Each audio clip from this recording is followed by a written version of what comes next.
Kong. So on behalf of Council, I'm Ogimaa Peltier, and I want to offer some remarks here in regards to the holiday season that's upon us. And I want to wish everyone a Merry Christmas and a Happy Holiday.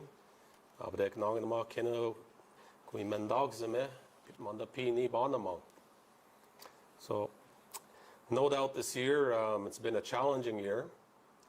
For some of us, it's been a very long year because of the fact that we're experiencing a pandemic and we've been working a lot of long hours, and I do have to express my thanks to all the healthcare workers that have been supporting our council and the community with the whole host of recommendations that we've been adhering to. And so I have to say Chimigwech to every single one of the people in Wabano for listening to these recommendations that we've been sharing with everyone. I think it's very important that we continue to listen to those recommendations, and I'm very proud of the fact that we've been keeping Wabano safe and that we haven't experienced significant health issues for the majority of our population. So even though that we knew that we had the potential to have COVID-19 affect our community, and our recent announcement for December the 12th of a positive case, we can now say that through the health professionals at Indigenous Services Canada, they've advised us that this particular case that was positive has now been resolved. And we're also very proud of the fact that through contact tracing, that any of the potential close contacts have also tested negative. So, Chimigwech, Wabano, and to every single one that came forward when you received the telephone calls recommending isolation and attaining tests. These are why these services are available to us, for us to use in these times. And I want to thank everyone for coming forward and using the testing services to provide yourselves with peace of mind, as well as the community with peace of mind that we're taking this seriously and that we're not going to allow for community spread of COVID-19. So we want to continue to ensure that everyone practices due diligence and following these guidelines, and we'll continue to communicate what these best practices are, and we all know what those are, and I'm going to be asking our health director to provide us with the reminder when it's her turn to provide her comments in regards to the holidays. So we look forward to visiting and sharing food and gifts with our immediate families, and this is we want to make sure that we continue to do that safely, and in order to not spread this COVID-19 within our community. So, and I just want to continue to remind everyone that we need to be cautious and vigilant, even more so during these holidays, and to find special ways to and alternate ways to celebrate with your family members that perhaps don't live here in the community. So let's get creative, and we will no doubt have much better celebrations in the months and years to come. And I want to thank everyone for adhering to the health recommendations, and I'm going to pass it over to Mary Jo for some additional comments. So, Miigwech. Mary Jo.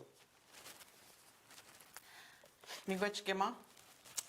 My name is Mary Jo Wabano, Health Services Director for Nandawaj Gegmek, Kumkong Health Center. Yes, every year the holiday season is all about family, friends, food, festivities, and fun. But this year it's different. We all now have to celebrate differently. And I know that's going to be a difficult process, but it's something we need to reassure the community that celebrating differently is a priority. And Ogimaa touched on that. We must all keep in mind that our visiting and sharing food or gifts must be done in a manner that lessens exposure and subsequent spread of COVID-19 virus. I'd like to refer to some highlights from a recent public health alert regarding holiday gatherings, and this was issued through Indigenous Services Canada. One of them is social gatherings have been a major source of transmission of COVID-19 across Canada, including Ontario. And in order to avoid the risk, our health experts advise that people not gather in other people's homes for holiday celebrations.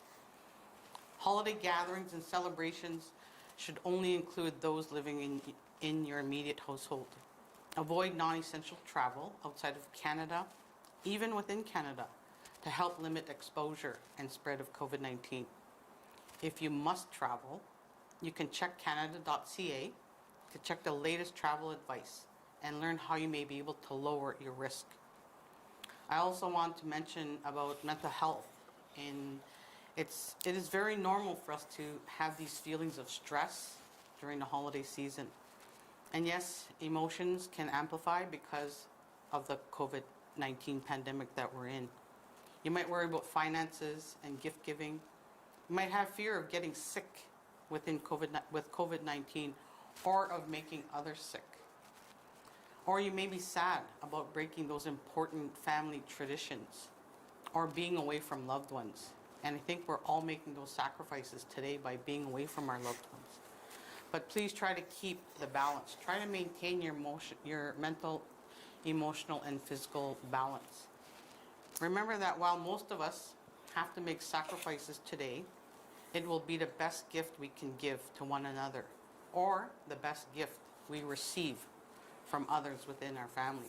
The gift of health, safety, and in some cases, life. It's okay to skip those family gatherings in order to help protect not only yourself, your family, but also your friends and the entire community. We can go outside, get that fresh air, do something of low-risk socializing. Whatever you do during this holiday season, no matter what, please continue to practice all COVID-19 public health guidance. Don't go anywhere unless you have to. Stay home for essential purposes, such as reasons to go, you need to go out and get your groceries, your prescription, or for medical care. If you do go somewhere, please wear your face covering, your mask, and remain that 6 feet distance from others.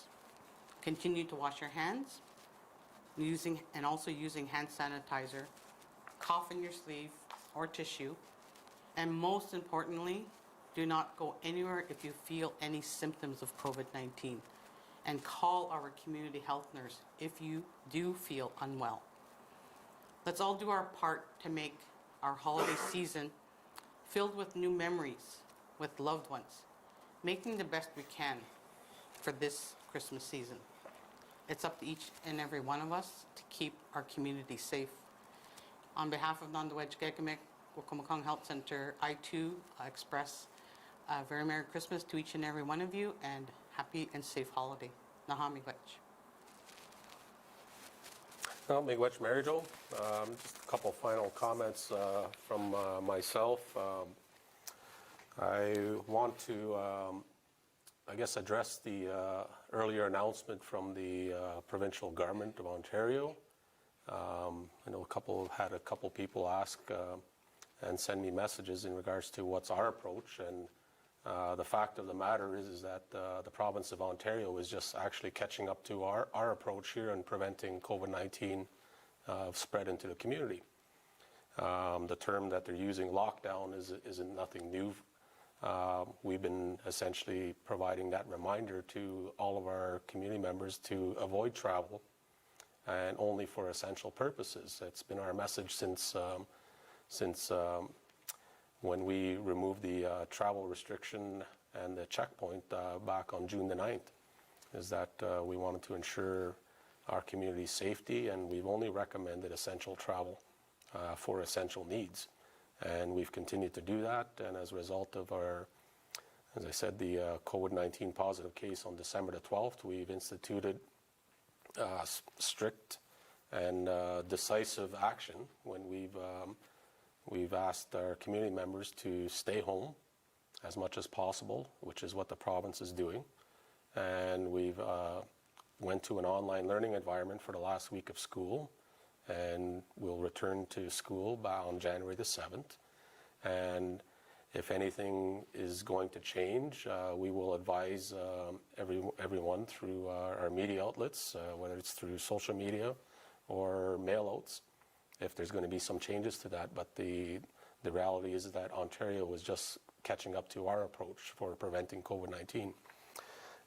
In saying that, I think it is important, and we will be discussing with our pandemic team on how to safely allow for recreational activity, because it is important to keep that balance, as our health director has noted, physical well-being, spiritual well-being, mental well-being, and allowing for some of that type of activity to happen, provided that there is no issues in regards to spreading COVID-19 within our community. So we will be discussing that, and I anticipate we will be provided some direction that we can give to the community in regards to perhaps like the opening of the fitness center as an example. So we will be discussing that on how to assist our people with keeping their minds and bodies and their spiritual health complete and balanced. On another note, I want to remind all of our drivers in the community to please slow down. It is winter conditions. There is no need to be tailgating. There's no need to be driving fast in the community. Please be mindful that there are children, elders, and many people that do use the roadways and sidewalks and have to cross the roads on occasion. And we want to ensure everyone's safety. So motorists, you too, those of you that are on the ATVs, please keep it during daylight hours if possible, and to a normal time period. We have asked previously for noise levels to remain at levels that are comfortable for everyone. So around 10 p.m. there shouldn't be any ATVs or snowmobiles riding around through the residential streets. So please cooperate with that. And I guess I also want to say again, Chimigwech to all of our service agencies who do an astounding job of providing us with emergency support and services when needed. So that goes to everyone that's has the obligation to work during these holidays also. So please be patient, because we're not going to be fully staffed for these services. However, they will respond when asked, and on a schedule. So please be patient with all of those services. So in closing, I want to encourage everyone to continue staying strong, determined, and united. We can all look forward to 2021 with hope and optimism, and we will overcome all these challenges that we're experiencing here together. So Chimigwech, Gibzindajgek, Pamapimina.